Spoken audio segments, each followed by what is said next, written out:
cheersing to Chante. Yes. Cheers to Chante. Cheers. I would say when I pivoted, because obviously I basically achieved one of my goals towards pivoting my life 1 year earlier than expected, because I didn't really plan to resign until 2025.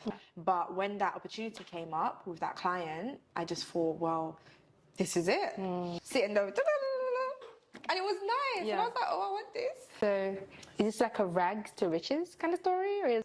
One more. Sorry.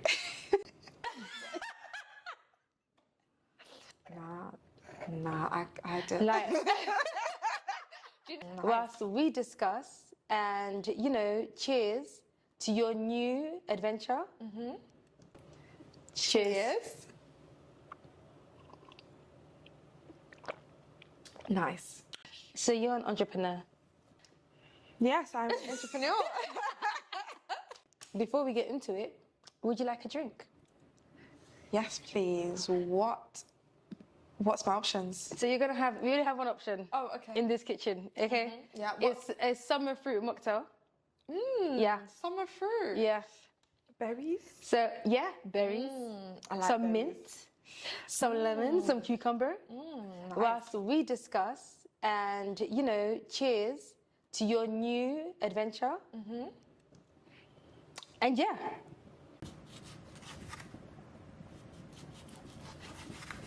So last time we spoke, Yeah. which was what, 20... 21. I think it was the beginning of 2021. Yeah. You were telling me about your business, especially with the nails. Yes, And you were telling me about the journey. Yeah. What's going on now? What's happened since then? 3 years. What's happened since then? Since then, I've pivoted from, I think last year, 2023. I stopped doing nails in the capacity that I was doing it in, i.e. like going ham, basically. I think I got to a place, like in the beginning of 2023, I was, just like going in. And then just before halfway through the year, I got to a point where I just kind of had an epiphany, and I just was like, I don't think I want to continue doing it at the capacity that I was doing it, because I knew it wasn't something I was going to pivot to doing full time. Yeah. Yeah. And, but at the time when I came to speak to you, we spoke about it, I was actually dipping my toes into another business venture, but I wasn't that deep in it, so yeah. But that's the business that I'm more pursuing now. Okay, so you wanted to be able to tell your story, talk about what's happened, the epiphany you had, how it's changed your life. Where do you even begin? Do you want to start with going to Jamaica? Yeah.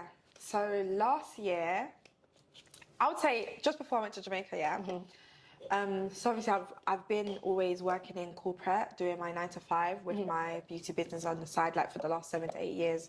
I was literally doing both. And so my last company I was working in was a property investment company, so in real estate. And it got me digging into, learning about investments more, whether it's property or stocks or whatever.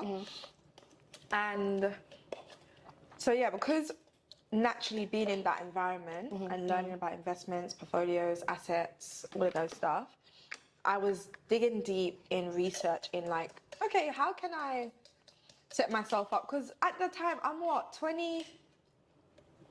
27, and then I turned 28, 2029, because I'm 29 now.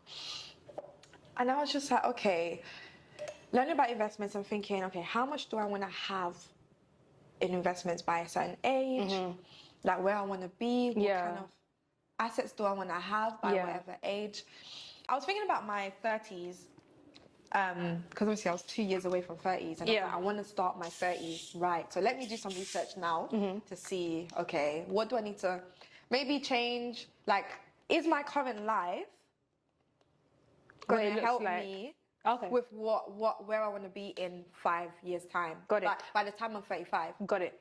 And I realized this is not because of where I was. And then I also learned every 7 years you change. So I felt like I achieved all the goals I wanted to up to 28. These are goals I probably had from like 18, 19. Okay, wow. And I'm like 28 now, so I'm like, okay, what is there next? What like, does it look like? Yeah, because I feel like for the 2 years, like from 26 to 28, it was very like, I was very stable, financially stable. Like, you know, I was going on holiday, I was living, I was like, living on my own. I was enjoying. Yeah. And I was like, I think it's time to just shake things up. So yeah, because I was researching that, it kind of opened up my mind on like other type of businesses to go into. I think I changed the nail business model a few times and it just wasn't working. Okay. And then, I just kind of thought, you need something where, I just thought, it's not. It's I feel like it's a bit of a lesson of learning to know when to quit. Yeah. And to move on and do something else. Yeah, move forward, do something. Yeah. And I was just, the reflection just made me think, I've achieved a lot in that business. Like, I really have. But it was like, what lessons can I take from that business and my corporate job? And what can I do? And that's basically where I am. Tell us more about the epiphany you had in Jamaica. Like, what was it about being there that made you think, oh my gosh? Do you know what? So when I went there, I started working on my digital product that I wanted to, that I wanted to create because I was mentoring girls basically. Over there? No. Well, I had girls I was mentoring from Canada, Jamaica, and the UK. Okay, nice. But I was like, all this one-to-one and repeating myself over and over again. I said, I just need to put this in a digital product and just give it to them, basically. So when I was out there, that was what I was working on whilst I was there. And I was like on my laptop and like doing work. And then I was like, this is nice. Like, this is nice. Being there. Yeah, being there and working on my own time. No one's forcing you. No one's asking what you're doing. No, and I was in a nice, like, clean space. So I would literally get up in the morning, have my mango, have my breakfast, and just sit and go. And it was nice. And I was like, oh, I want this. Cheers. Nice. Okay. So, you went to Jamaica. Yeah. You had an epiphany. You wanted to change your life. You came back. Yeah. What did you do next? Yeah, so what happened next? Yeah, I basically just started planning my pivoting journey out of corporate and also my business. Okay. So I moved out of London and I basically stopped operating my mobile nails business. And basically that was the plan, to leave London so I could save up, cut back on costs, especially because I was living through my business. So then I was like, I need to change my narrative. Like, you know, I need to share my story. Change the story. Yeah. And that's when I started just planning, like, looking at my skills, what I'm good at as well, because I knew that I was going to pivot into more consultancy, wanted to start more for consultancy business / agency business. So I was like, okay, what skills do I have? What kind of industry can I go into? What kind of clients would I be working with? What would that look like outside of corporate? And just doing research, basically. So, yeah. Then you ended up being a little bit homeless. My laughing, but it's not funny. A little bit homeless. Just a little bit homeless. That's what did you do? Because what happened? How did we get there? Essentially, when I moved out of London and where I moved to, I moved to stay with a close family friend, basically. And I guess in that situation, the best way I can describe it is when they say, keep your goals and your plans to yourself. Yeah, I learned, that was my big lesson, because sometimes you think you're going somewhere where someone will help you, but in them watching you, like, trying to elevate, they want to pull you down. Okay. And that's essentially what I experienced that led me to, being homeless for 4 months. Where did you sleep? I slept in my car. Girl. You know what? It was my second time being homeless. Really? Do you know what? Sometimes you look at living in London, you just think this could never happen to me. And then when it happens, just like, whoa. And it's not, and you don't just get homeless because you don't have money or anything. Yeah. Like, just that wasn't circumstances. even- it's just Anything can happen. Yeah, it's just circumstances. So how'd you go from being homeless to now having your own business, being fully sustainable on your own without having like a 9 to 5? What did you do? So obviously moving out of London helped me save. Mm-hmm. But then yeah, when you got homeless again, the money was going as well. The cash you actually do burn a lot of cash when you're in that situation. Of course, you're trying to get by. Yeah, and cooking, you're always eating out. Yeah.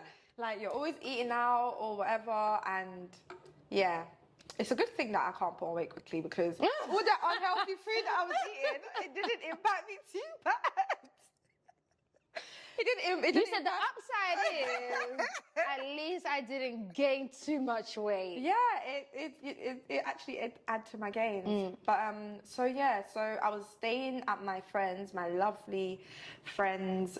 Your community. Yeah, and I had some time to kind of figure. Like I was actually looking for somewhere else. I was staying out there as well, and I wanted to stay in Midlands. And basically, in the new year, I was fasting and praying, but before that, I secured a place, put the deposit down, and then next week they're like, the place is gone to someone else, and I'm like, but how if I put a deposit down? And so I just kept getting rejections in that area, and then I was like, in the new year, I have to pray and fast, and God was like, yeah, you ain't going back there, not in that direction, you have to be closer to the London side, to south east of England. So I was like, okay, fine. And then I started looking for places back closer to these sides. And then, yeah, that's when I found somewhere, basically. Okay. And I was still in my job. I was going to work as well. Whilst all of this was happening, I was still going to work.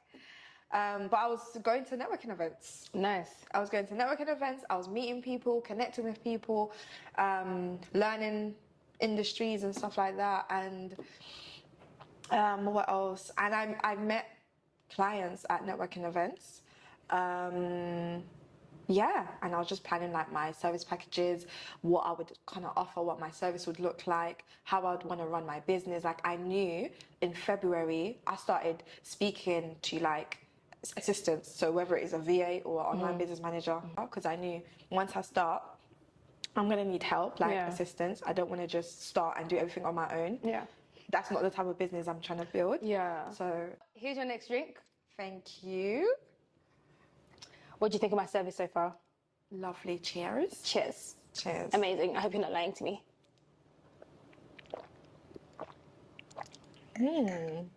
Which one do you prefer? This is more sweeter, but this is nice. This is like refreshing. Refreshing. Like a spritz. Spring. Yeah. Yeah. One question I did have. Yeah. I'm not understanding why you moved out of London when you got this epiphany that you wanted to change your life. So you came back from Jamaica and then you decided to move out of London. Why? Because I was going to pursue my new journey of pivoting, I needed time to do my research and stuff like that. Now, if I kept doing my business, I wouldn't have time to do that. And living in London, I've never just had to depend on one income. I've never just had my 9 to 5. I've always had at least 3 to 4 different ways of making money. Ooh, so I was go-getter. So I was like, cool. If I'm only gonna just have my 9 to 5, I need to reduce my expenses. Don't mind it. I had to reduce my expenses and not depend on basically my beauty business. Okay. Because I literally lived and enjoyed through it. So yeah, it really helped me go on holidays, live in. And now all you had was one income. You must have thought this is disgusting. I had to,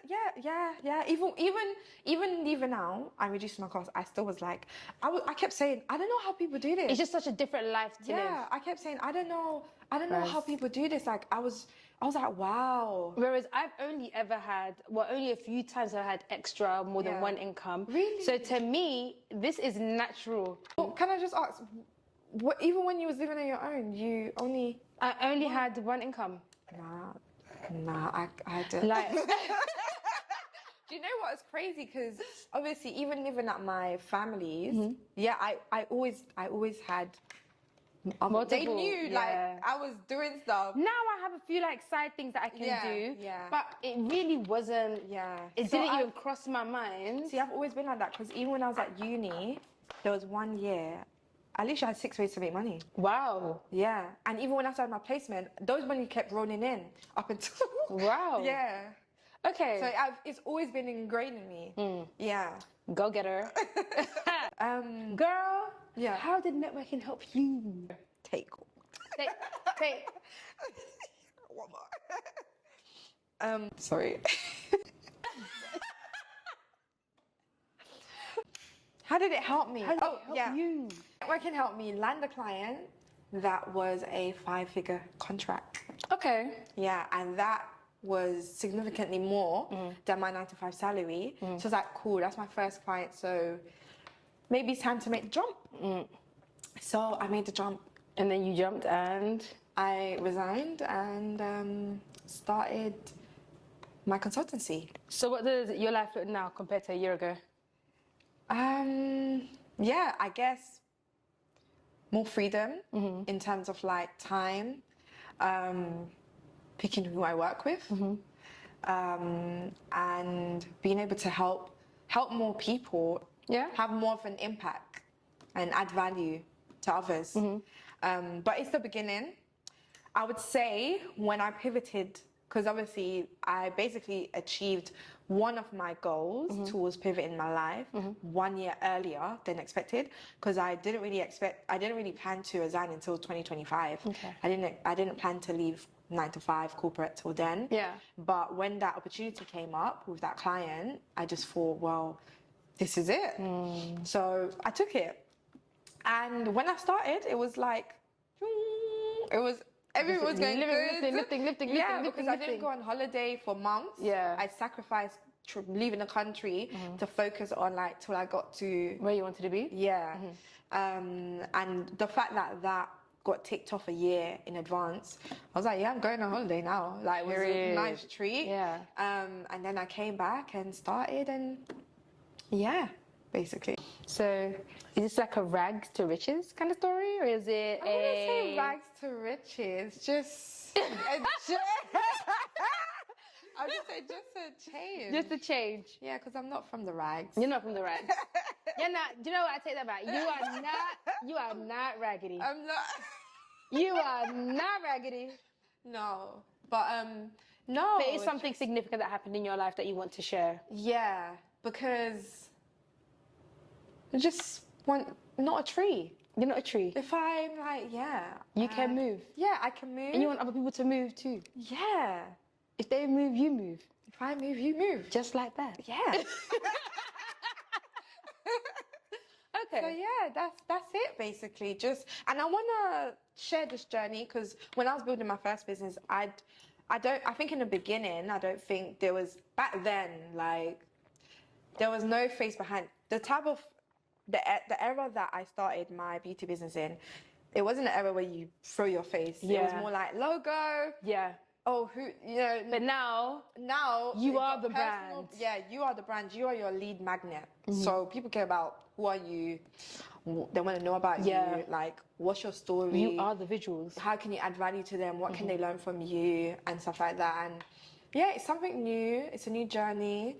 So I think it would be exciting to like share the ups and the downs, you know, because yeah. Okay, so And we're the reward of cheersing. having a business. We're cheersing to Chante. Yes. Cheers to Chante. Cheers.